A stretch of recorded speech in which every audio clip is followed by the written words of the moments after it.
The Richest Man in Babylon. This is my book summary of this very classic, very good book. Many people know this. Probably one of the most popular finance books or personal development books. So this is a really old book as well. It tells the story of this, or there's these lessons that you learn as you read this story of this guy who has this mentor, this older man, and he goes back to him all the time, and he fails to he fails to become wealthy, to follow his advice, and then this guy, the older guy, gives him these small lessons every time, and then he goes and puts them into practice, and sure enough he becomes wealthy himself in the end as well.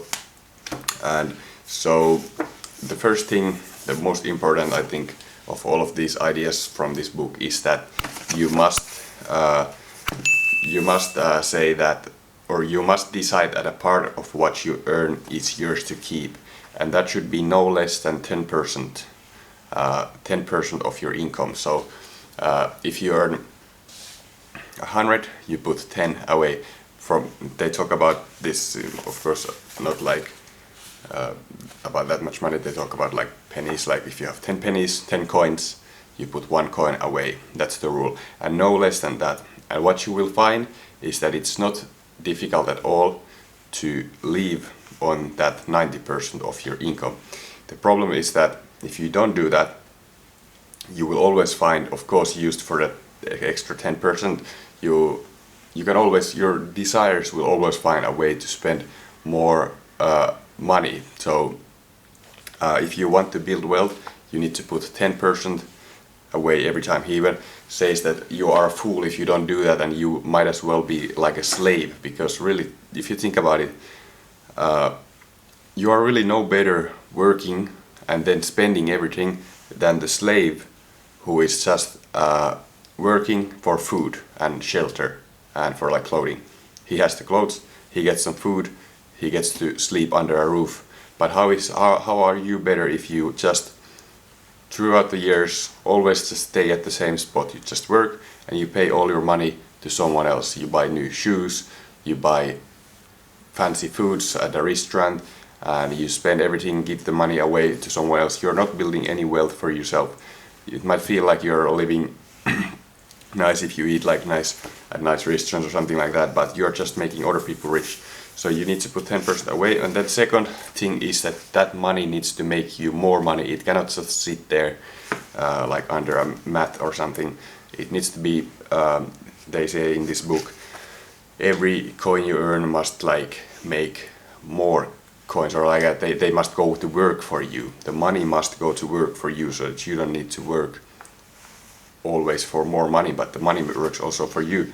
So invest it in somewhere, in somehow, so that it gains interest. I'm really happy that I moved to my own apartment. My first unit of real estate, was able to buy this first unit of real estate. I'm not renting this to someone else. I'm living here myself because I think, it's very affordable to live here. So in my own apartment. So I think it's better to do this than to rent myself and rent this to someone else. So I'm really happy that I've made. You cannot necessarily say that's an investment. It's rather like saving. But I'm actually planning to make this an Airbnb apartment as well. So when I'm away, making this, listing this on Airbnb, so that way it can actually become also an investment and increase my, create an income source. But getting back to the book, and yeah, I also set up myself.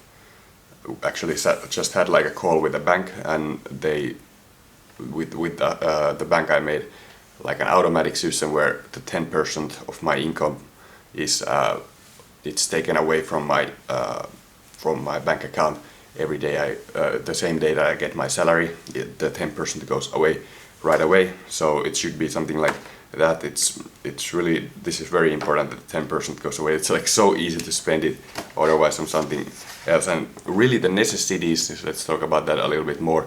What is really a necessity? You need to probably sleep inside, not in your car or something, and you need to eat. but really if you have extra money, it's so easy to find like some you think that you need some new shoes. You don't necessarily need new shoes yet if you don't have the money for it, and you can feel free to live like a comfortable, like still like a good life, though if you, as long as it's the 90%. If you have money left after investing 10%, you can buy like maybe a little bit better pair of shoes or something. But it's so easy to like think that some things are like necessities when they're really not. But yeah, and it can actually be, to that point, it can be more than 10%. The better, of course, the more you can save, but just so that you are still able to like live on the rest of the money. So we have covered now the first 2 points. Third is that that wealth is like a tree. It's like planting like a seed. The earlier you plant the seed, the bigger the tree can grow. So it's better to start as early as possible, to start like investing in, let's say, real estate, or start saving money and then putting it somewhere where it grows interest. So start early. Then fourth idea is that advice is the thing that is freely given, but be careful who you will take advice from. He who takes advice from a person inexperienced in such matters shall pay for it with his savings. So don't take like advice from the wrong people, and don't like there's an example in the book where the young guy, he fails because he first he fails to invest, he spends the money, but then when he invests he gives it to like someone who is not like an expert in giving advice on like jewelry or something. It was like, I think, a shoemaker or something, and he was giving him money to go buy some jewelry that they could sell, like that he could sell with more price and give him some money or something like that. So be careful who you take advice from. And then that's 4 ideas. Then there is, yeah, then the last one is that misfortune loves a shining mark. So it's actually good to not gain wealth like instantly, it's better to like build step by step, like get money slowly, so that if you get money quickly, you probably lose it quickly as well. So it's better to get some money first, then learn to guard it. If you learn first to guard like small amounts of money, then you can guard like bigger amounts of money. But if you just get like a huge amount of money, you can lose it, and it really sucks if you lose a lot of money because you haven't gone through the process of like actually learning how to guard and take care of your money. So those are my favorite 5 ideas from, or takeaways from, that book. Thanks so much for watching this video. If you found it helpful, give it a thumbs up and subscribe to this channel, and I'll see you in the next video.